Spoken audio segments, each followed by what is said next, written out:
Everybody good? Good day today, huh? Hey, Brian, let me start if everybody's ready. Jump right in, Sal. Okay. Ken Dorsey was promoted, or added title, I should say, at least, to passing game coordinator. What does he mean to you? What does he mean to the offense? And can you kind of tell us what that means, what that title means? Yeah, Ken, I've said this before. He's a really good coach. He does a good job with the quarterbacks. We're fortunate to have him.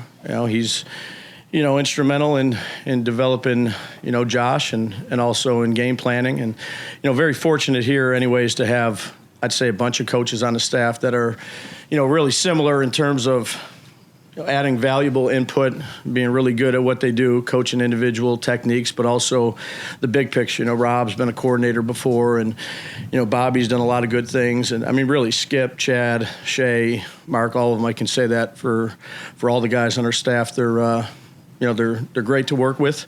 Ken is no exception to that. He's done a really good job since he's been here, and fortunate to have him. Brian, I know I'm not telling you anything you don't know when I say this, but with all the success that you guys had last year, you know that your defensive counterparts in the league that are on your schedule are pouring over it, like left, right, and center.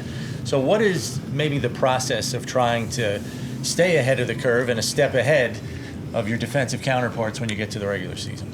Yeah, I think that, Chris, I think that's the same every year. Whether you have some success or whether you're, middle of the pack, wherever it may be, that's what we do in the offseason as a coaching staff is you study the league, you study other, teams in the league, you study some colleges, sometimes high schools, to try to stay ahead of trends. You evaluate yourself. Really, like I told you guys this last year, we drafted Gabe. We didn't know exactly what we'd be. We're kind of in that mode right now where we're stringing good days together. I think we're better than we were 4 days ago, certainly not where we need to be, and just trying to figure out what we do well too. Again, I'm not saying it's OTAs without the pads on, but, as we get into the pad at work, I think that'll lead itself to helping us find out where we're at. Not to say that you lacked confidence before, but how much more confident or maybe comfortable might be the better word when it comes to play calling and designing plays because of the familiarity you've had with these guys over more than 2 years in some cases? Yeah, I do think that familiarity helps. But again, it doesn't guarantee anything. We're constantly trying to evolve, John. We're, again, what we did last year in training camp and kind of evolved through the beginning part of the year. We're a ways away from that. We're still, tinkering and doing some new things out here and seeing how they look, and that's what practice is for, right? I don't think you're ever just truly comfortable. You always have so much respect for the people that you're calling games against, for the opponents that you're playing against, because they're real good. No matter what anybody's record in this league, it's a hard league, and you guys know that. Everybody knows that. So you just kind of stay level-headed. You try to improve every day with the things that you're asking the players to do. You try to improve as a coach, situational awareness, getting the play call in quick. And then obviously we try to tailor everything we do to Josh. And Josh has, I say a lot of freedom at the line of scrimmage to, again, we call a play. It's not exactly, what we're trying to get on defense. I think experience helps him with, trying to get to the proper play to help us put us in a good position. So I think all those things tie in together. We talk a lot about the continuity, just on John's point a little bit, and how much that helps. But you guys have to guard it all on getting stale and making sure you're keeping things fresh and trying new things out? Yeah, yes. To a point, we never get stale. Offensive football is really just execution football. The defense, they know what personnel group you are in. They know the down and distance, maybe the situation of the game, but that's it. So they're reactive. We're an attacking mindset and trying to move pieces around and do different things. And again, we've added things from the offseason that we've studied, and we've taken out some things that maybe didn't look as good when you go back and look at them. But you're constantly evolving. If you're not, I don't think you're doing your job as a coach of trying to, help the players the best you can. So there might be things at night where I talk to an old retired ball coach at 11 at night, and he sends me something. I'm like, damn, that's a good idea. Let's throw that in, So that's what we try to do. What are all the factors that go into finding a home for Cody? Is it strictly what you feel is best for him and what his skill set best is, or do you take into play who he's playing against, how they feel, or just what all goes into that? Yeah, I think it's like for really any guy, they're gonna make the most of their opportunity. He's played a lot of different roles for us, and I wouldn't say it's easy. You know, you only get so many linemen to go to a game, and we ask our linemen to really understand the other person's responsibility, where you're a center and can play guard, or you're a tackle and you can play a big tight end, or vice tackle and you can play inside. You know, he's had an opportunity here to stick at one spot here these first few practices. I think he's had a good start, and I'll be anxious to see him with the pads. You mentioned we haven't seen the best of him yet. Obviously, injuries has played a role into that. I know the pads aren't on. That's where you really evaluate linemen. But have you seen anything different from him, even in the early going? Yeah, I think he's in a really good spot. His mind's in a good spot. You know, he's anxious to get going, and I'm anxious to see him. But he's been a great teammate. He's been a great teammate since he's been here. We know he's a tough guy. You know, putting him at this, he's playing guard right now, and he's been playing over on the right side. So we'll see how that goes. But there is continuity that helps when you're standing next to Darryl and you're in between Mitch. And you know, I think the world of him as a young man, and I think he's ready to go. So it'll be good competition here in the summer months. How has Isaiah McKenzie evolved since you've had him? And were there specific things you maybe asked him or worked with him to have his game go to another level? Yeah, I think he's evolved a great deal. I'm not really interested in saying too many nice things about Isaiah because I love the kid. He can chap you a little bit. You all know him. He's a funny kid, but I think he's gotten better each year.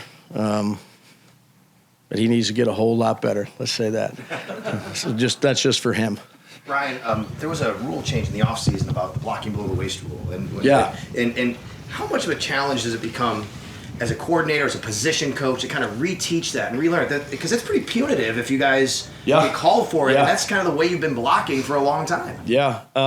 It'll be interesting to see how how it works out in games. It's going to be, I'd say, difficult. You know, it's a space game. A lot of this is a space game, or becoming a space game. You know, different than lining up in two backs and call it wad ball, if you will, just everybody jammed in together. Now you're space and you're throwing bubbles and screens. And we always try to tell the offensive linemen, don't try to out athlete the athletes.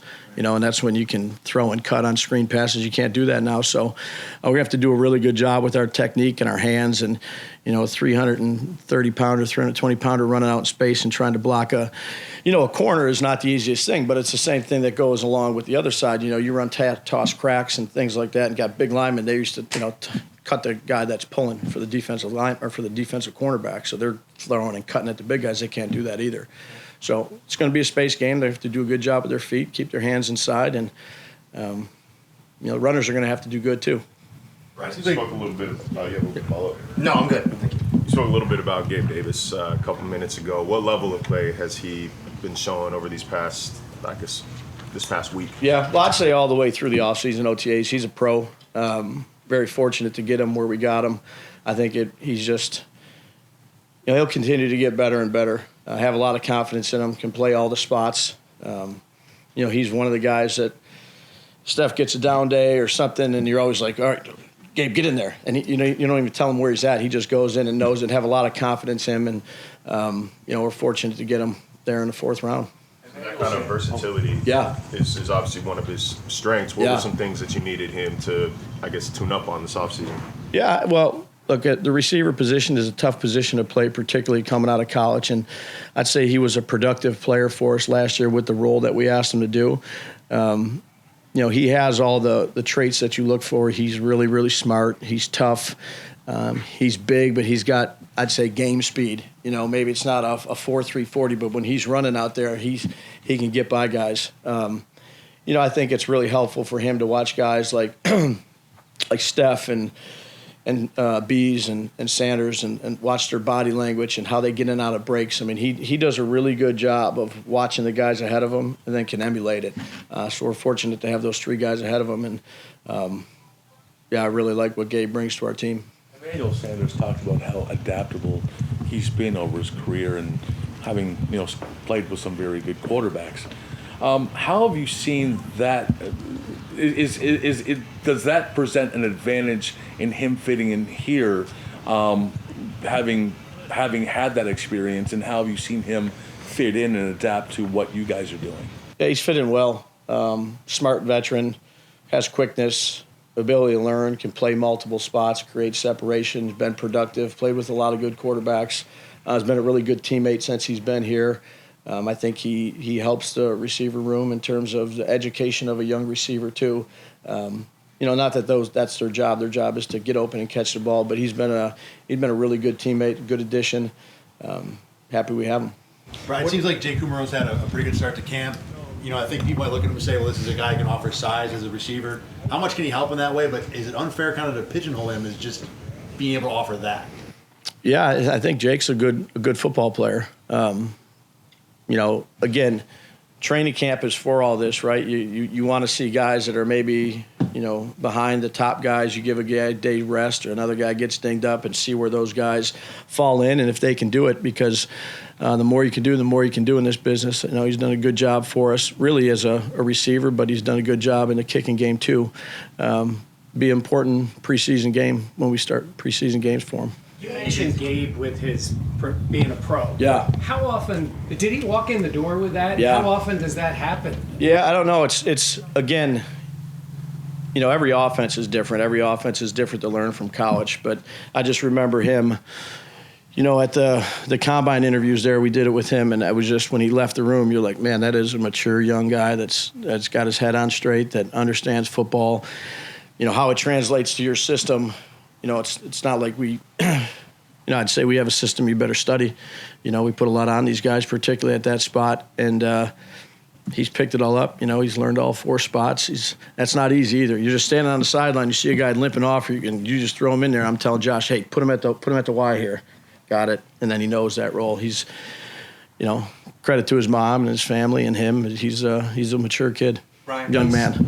Brian, at this stage of you being here and this regime, you got to be versatile to kind of stick around. And a guy that really stands out in that way to me is Reggie Gilliam. Yeah. A guy that you brought in as a running back, played some tight end, now seems to be back at that fullback spot. How has he come along, and how do you view him as a player? Just that versatile, like you said. We'll see. It'll be an important preseason for him. He's done a good job in the kicking game. We'll figure out if he has a role here on offense, and that'll be up to him, whether it's at fullback or moving around a little bit. But again, I just, you credit Brandon and Joe for finding guys like this that have qualities that we covet in terms of smart, tough, dependable, and then you let them go out there and, show what they can do and give them an opportunity to do it. This year much different than last year in terms of having preseason games. So, much like Jake and those guys, that's where kind of he falls in line. He's going to have to go out there and show it on a consistent basis. Brian, I know you were. Go ahead. Yep. Dave's Josh goes off and goes to California every off season and has a list of things that he wants to work on. Yep. Him coming back here, I know you saw him in OTAs, and I know we're only a week through camp, but just him coming back here, do you notice anything different? I know you say you love how he's the same every year, but Yeah. in his 4th year, are you picking up on anything new from him? No, I mean, he's the same guy he was since he's walked in the door in terms of his mental approach and, how he was raised and his parents and the things he did when he was a young kid. And, it's well documented, to talk about Josh's improvement or not Josh. I mean, he's a consistent guy for us. He's a leader of our football team. He's got his hands all over this offense and his legs too. Fortunate to have him. Brian, I know you weren't anticipating not having Dion to start camp, but Yeah. being able to get a good look at Spencer Brown Yeah. this early on, what have you seen from him? Kind of as advertised when he came out. He's big, he's long, he's athletic. Anxious to see when we get going here with the pads on. But, he's been rolling in and out. Bobby's been doing a good job of getting all those guys reps. Been happy with, these last 4 days. Again, he's gotten better every day. And that's all that these young guys can, that's all anybody can do. But has good skill set. He's got traits that we covet. Now it's our job to try to develop them the best we can. How do you feel about what you've seen from Zach Moss coming off that injury? That guy, young man, has worked hard. Just getting back to this point, he's in here and working and rehabbing, and It's hard coming off an injury for any player, but particularly running back with your ankle, you're running, you're cutting. Now we'll see how it goes once he's getting bumped around a little bit. But he's done everything we asked him to do to try to get back to this spot right now, which is whatever 5th or 6th day training camp. Another guy we'll be anxious to see here come running in the preseason. I know we talked about balance in the spring and how, you don't necessarily, 50-50 isn't necessarily the goal if you're a lot better at one particular thing. What have you communicated to the running backs about what it takes to stay on the field in an offense like this one? Gain yards. Gain yards, know who to block and block them in pass protection. I mean, we don't try to, there's not 50 million. I mean, there's always little things you can go ahead and work on and be better at, but what's the job of a running back? It's to gain positive yards. They come in all shapes and sizes and, different types of speed, and when we hand you the ball, gain yards. And then know who to block and block them in pass protection. And for all our skill guys, it's real simple in terms of the passing game. Get open and catch the ball. We don't, those are the boulders that we talk about for those guys. Both of your running backs last year averaged pretty poorly in the yards before contact range, but were good in yards after contact. So what's the way to try and mitigate what happened last year? Yeah, well, I mean, look, we talk about it up front too, and with the tight ends, the job is to get, get a hat for a hat, know who to block and block them. I mean, usually when you get a hat for a hat in this league, which is not always the easiest thing to do, you can get through the line of scrimmage and have a chance to make some yards. So it takes everybody. It takes the design. It takes the offensive line and the tight ends doing their job. It takes the backs reading it the right way, much like the passing game. And you know that, Joe. Everything's got to kind of work together. We're out here working at it. Well, we'll see where we're at. What does Matt Breida bring to the running back room? Speed. Leadership.